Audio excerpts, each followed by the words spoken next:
guys, it's Jasper, and today I am answering a question I received via Instagram: how to construct a writer's binder. So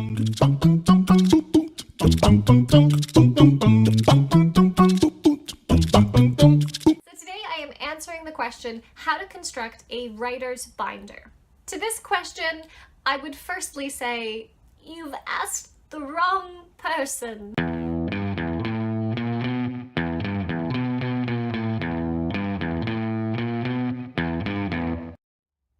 You can find of J.K. Rowling, and she's sitting on the floor. There's like piles of paper all around her, a bunch of notebooks, and like a box just stuffed with papers. And the interviewer is asking her sort of about her process and about the things that she cataloged, how she organized it, and kind of put Harry Potter together. And she's just leafing through this sort of mess around her.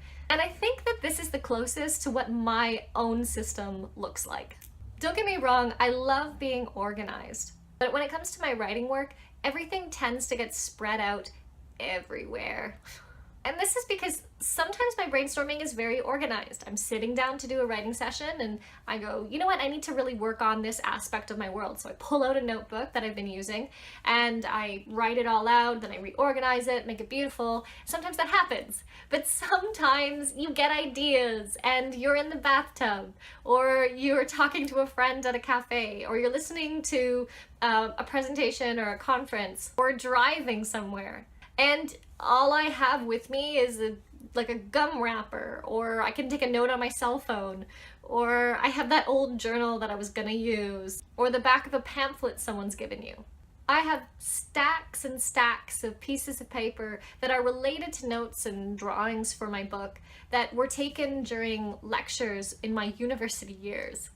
I did 7 years of university, and so I have 7 years worth of notes in which I would be, writing about, okay, we're talking about Joyce and Woolf and Eliot. And as I'm, writing about this and modernism, I'm like, oh, but what about, forest nymphs in my story? And that could kind of relate to this thing that Woolf brings up in A Room of One's Own. So within the notes for my lectures from my classes, I had all these notes and drawings that were also for my story. And so at the end of the semester, I would just go through my notes, like rip them out or cut them out, because sometimes it was all mixed in. All of that to say, when I do sit down to work on my book, my notes tend to be spread out in a bunch of different places. I'm not saying that, I've got like an envelope full of gum wrappers that I'm like constantly leafing through as I'm working on, the next draft of my book. What I like to try to do is every so often, usually once a year, sometimes more often, it depends on what I'm working on, but every so often I like to comb through all the notes I've been making.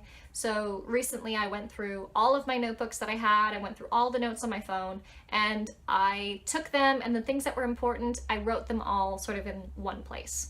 For me, it doesn't make sense to catalog necessarily every little thing that I write down, because not every little thing is so important or something that I need to work on just right now. For me, somebody who loves to make things organized and pretty, it would be very tempting to take all of my notes and put it into a writing binder. And I think that at some point, this is something I might do. But right now in my writing stage, the system that I have, though it's a little messy, is working. And that system is basically this. On my computer, I have Word documents that are organized by file that have all my old sort of archives. My story is built around a lot of little stories, and so sometimes I'll write a fairy tale or a history and I don't quite have a place for it in my book, and so I will write it on a Word document and then organize it onto my computer. The other thing is I have these filing cabinets. I just realized they're right here. These filing cabinets, not both of them are full of stuff, but I think this one is just full of odds and ends, pieces of paper, drawings, all sorts of notes that at some point I processed through, I wrote down somewhere else, but these are just sort of like my, pieces of paper I couldn't get rid of. This is the archives. I have an archives on my computer and an archive in this filing cabinet. The other thing is I have two main notebooks. This one here has got, it's sort of my, if I'm writing and I get a random idea for something, I put it into here if it has to do with world building stuff. Or if I've got a map I need to draw and it doesn't need to be huge, I put it in here. Now this journal is one that I had specifically bought for my trip to Scotland this past fall. I got this one because it was small enough that I could just kind of stick it in my bag, but it had like a hard cover. So if I wanted to write or draw anything, I would have it all in one place. So the first bit of this journal are notes from Scotland, which I have already kind of processed through.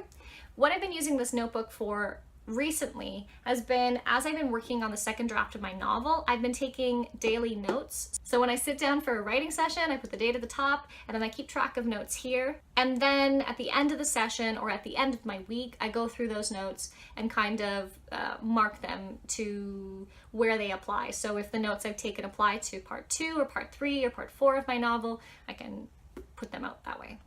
Essentially, this notebook is for world building stuff, and this one is for notes while I'm writing.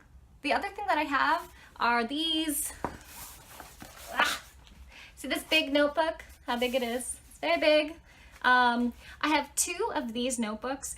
What I love about these notebooks is I have so much space to just put all of the crazy things in here. So I'm gonna put this down. I like to use these big yellow notebooks. These are what I use for my sketches that I do on Instagram because I've got a nice big space to work with. And it's also where I do timelines for my world.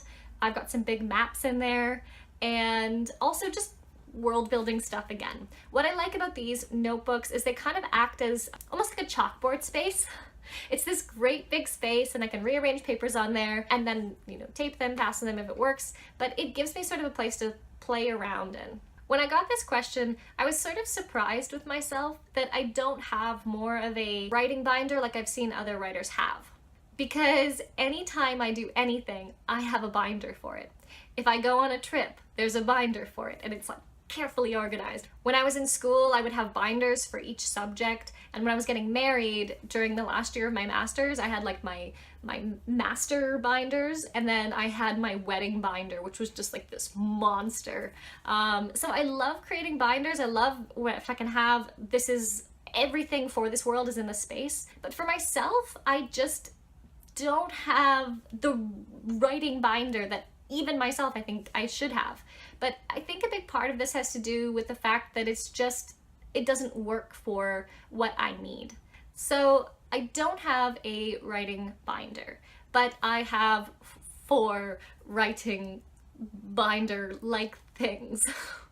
For me, in a daily writing session, I rely on the 2 smaller binders. The 2 big yellow binders are something that I use when I am brainstorming. And the things that are very important from them, I have pictures of on my phone. So that way when I go coffee shop writing, I just need my 2 small binders, my laptop, and my phone. I felt a little poorly about not having a good answer for this question, and so I went out and found 3 videos which I think really kind of helpfully target if you need to do a writing binder, if you'd like to do a writing binder, these videos should help, so I put those in the link below. I've also linked the video of J.K. Rowling sitting on the floor with a bunch of papers, because again, that's what I resonate with, so there's that as well. I'm interested to hear your experiences. Do you keep a writing binder, or are you a little bit of a hot mess with papers everywhere? As always, let's be a community of writers who help each other out. Cheers and cheers.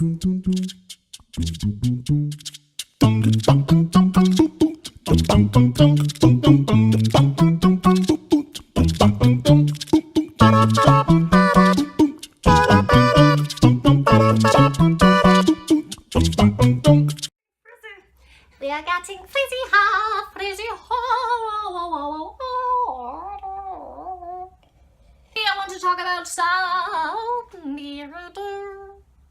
something I forgot about. Oops. All right. 1, 2. Oops. 1, 2. Ta-da! It's a magic thing like this. Proper posture is key. Spinder's real big. Spinder's big. And I don't know how to show it to you.